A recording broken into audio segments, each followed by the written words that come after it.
Hey guys, welcome back to Team Death Slinger. My name is Peter. Today we're looking at Nats. We're throwing out the winner prediction. What deck do I think is going to win Nats?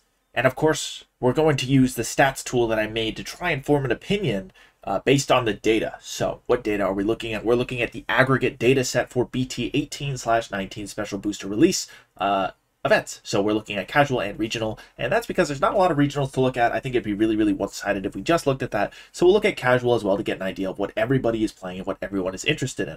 And I think the trends highlight some really concise cards. There's not a lot of decks that I think are topping. There's maybe 8 or 9 here. So our number one most played level 6 seems to be Ancient Greymon, and that's kind of interesting because I feel like a lot of the talk was all about purple hybrid, Lord Nightmon, and we can see that if you also account for casual play, it's mostly red hybrid coming in here. So number 2, we have Lord Nightmon X, a lot of representation there. Then we have Mirage Galgamon. That's not surprising because that is the Galaxy Loop deck. And then we see some repetition with the other Lord Nightmon. We have Kazuchimon representing the Takumi Kazuchi deck. Magna X is up there, which I think if we sorted just to regionals, we would actually see that Magna X is the most played in regionals. And then we start repeating things. We have Fenrir Luga, part of the Takamika deck, another Ancient Greymon Hexablau. We have Ruin Mode, which is a tech card for the purple-yellow decks. And then we see some Paladin mode representation, so we do see the Imperial Dramon deck start to come in a little bit lower on this list. There's Takumi Kazuchi. We see Ancient Garurumon also representing, probably more than likely, the Galaxy deck.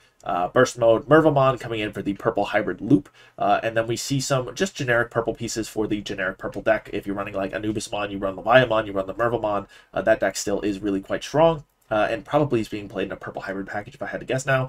We do see Valkyriemon with some representation and Shadow Seraphimon. I'm guessing, I don't know exactly what decks those go in, but I'm sure Shadow Seraphimon is like a tech card in yellow or purple hybrid or black hybrid or something.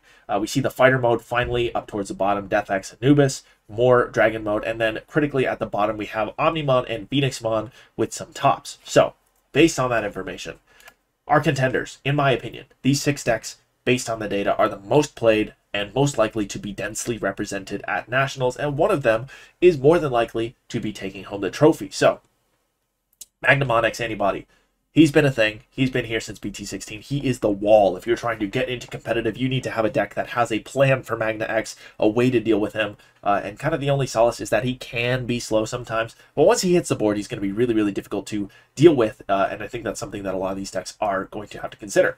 Ancient Greymon, I think this is a low-hanging fruit deck. I think if you're just really wanting to get into nationals, play, maybe minimal prep, Ancient Greymon's not a bad deck to take. It's really aggressive, really fast, and I think that's going to reward a lot of players. I think you're going to be able to high roll into some higher placements at Nats.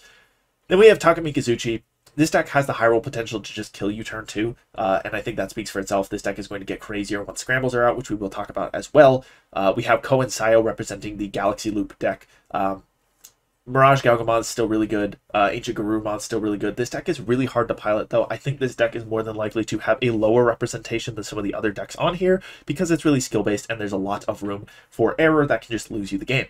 Lord Nightmon X, another deck I think is really low-hanging. I think if you want to just pick up a strong deck and play with minimal prep, minimal trying to big brain, counter pick, tech card, you take Lord Nightmon or Ancient Greymon. It's just really strong. The X Antibody Digivolving thing, stopping them from evoing. Incredible effect. It has access to the Dark Animal engine, which is incredibly efficient. So just obviously one of the stronger decks, I think, in this list. And then we have the generic purple hybrid, just engine being represented. I think some variation of this will see some tops. But based on this, we also do have to consider that scrambles will be added to the mix. We won't have that many tournaments with representation. I think there's a couple of in-store regionals that will be played, maybe. But I do want to look at scrambles and what I think they kind of help a lot. And I think there's 3 very obvious decks / archetypes that benefit a lot from scrambles.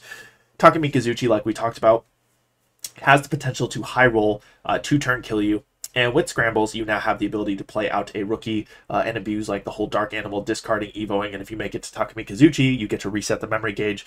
So you can spend 10 memory in a turn and then put yourself back to 3. So that is going to be a huge boon with the scrambles, another consistency piece, I think. Phoenixmon also has some crazy combos with scrambles, and the only reason I bring it up, if it was just another deck that had random combos with scrambles, I don't think it would matter, but this deck has recently been getting some tops at some events, and I think that makes it maybe more noteworthy than it should be. Scrambles have the potential to make this even higher high roll in a red aggro deck. I think it's possible that we will see this deck do some things at Nationals. So And then we have, obviously, Imperial. This deck with Scrambles is going to go nuts. You already have a Tamer that lets you play out of level 3. Scrambles now just guarantees you the second rookie to go up into a DNA stack and do your DNA thing with Imperial. So, now that we know our most represented decks, and we know what decks are going to benefit most from Scrambles, who really wins Nationals? And I hope you guys are ready for the big reveal. It is exactly what you expected. It's Venusmon. Let me explain myself. So, Venusmon, I'm not even trolling when I say I think that this is real. Venusmon stops Ancient Greymon. It has a security +1 modifier, so even if you warped into this on top of a Tamer and they didn't have something to target with the Venus effect, you still have a security modifier. So you're still going to not be able to activate your when digivolving and do your thing. So Venusmon just hard cucks Ancient Greymon. Friendly Lugamon, when digivolving effect, cucked by Venusmon. Coincide, well, you're trying to go into Mirage, which is potentially also cucked by Venusmon. Or you're trying to go into Ancient Garurumon, which also doesn't do anything when Venusmon is on the board. Lord Knightmon X, you've got a little bit of wiggle room. You do have collision, so you can swing into the Venusmon and do something there. But you're not going to get that when digivolving effect. You're not going to get to play bodies with the Cerberusmon. You're not going to get to play bodies with the Lord Knightmon. And Lord Knightmon X isn't going to do digivolving. So Venusmon taking a huge chunk of Lord Knightmon's offensive power there. And Phoenixmon, granted, you have the on-deletion effects that are still going to work with Venusmon on the board, but you lose your when digivolving Blitz, you lose some of your other when digivolving effects, and we'll have some other tools to deal with Phoenixmon that we're going to talk about in just a second here. So, new tools that Venusmon has access to that I think make it noteworthy and worth legitimately thinking about for Nationals. Scrambles. Now, why do Scrambles matter? So, main, you're going to reduce an Evo cost by 3 for 2, so you save 1 memory, and then the delay effect, you get to play a yellow rookie with 2,000 DP or less from your trash without paying the cost. What rookie do we want to play that pairs with Venusmon that has an impact in the current meta? Spoiler, it's Pillowmon. Why do we care about Pillowmon? Players can't play Digimon by effects. Which decks care about that? Well, Phoenixmon is all about floating bodies, so we're just cucking Phoenixmon. Also, all these other decks are going to be thinking about Scrambles too. So Scrambles are going to play bodies. Well, if we scramble and we get a Pillowmon on board, too bad, you can't use your Scramble. Lord Knightmon X, you are not playing any bodies. You are not allowed. You can't use your when digivolving. You can't use your Scramble effect. You are not allowed to play bodies. Coincide doesn't really care about the not being able to play bodies, but there are other floodgates you can play. Fenry Lugamon, Takumi Kazuchi. I believe you also want to float bodies in this deck, and Ancient Greymon is floating Flamemon. So Pillowmon, really, really strong tool to have access to. Venusmon, and if Pillowmon's not your jam, take one of the other floodgates, or just play a level 3 for free. I mean, it's just free value, and I think that the point still stands that this is just a great tool to get a floodgate on the board and have Venusmon. Also, we're going to be able to leave that floodgate on the board because we're running the yellow hybrid engine. When you have the ability to just throw a floodgate down and then go into the yellow hybrid engine, you're looking good already. You get to just keep that on board and keep it as a threat, and it can be chip damage later to help you end the game. And yellow hybrid gives us access to a lot of really, really powerful tools. So Duskmon, and I know he's not yellow, but Koichi is part of the yellow hybrid engine, so you have access to this as a tech card. Venusmon is turning off your when digivolving effects, and Duskmon is changing your colors. So now we have 2 different forms of disruption to play here to stop your opponent from actually enacting their game plan, slowing them down, and more than likely, they're not going to be willing to just throw away an entire stack for 1 chip damage. They're going to try and wait it out and do something to remove your bodies. Also, Metal Kabuterimon, part of the yellow hybrid engine. This is a de-digivolve effect. So now we have 3 disruptive effects that are just stopping your opponent's game plan and slowing them down, forcing them to grind out this game with you. We have access to Kaiser Leomon. Why does Kaiser Leomon matter? Well, we have access to the Warp level 5s.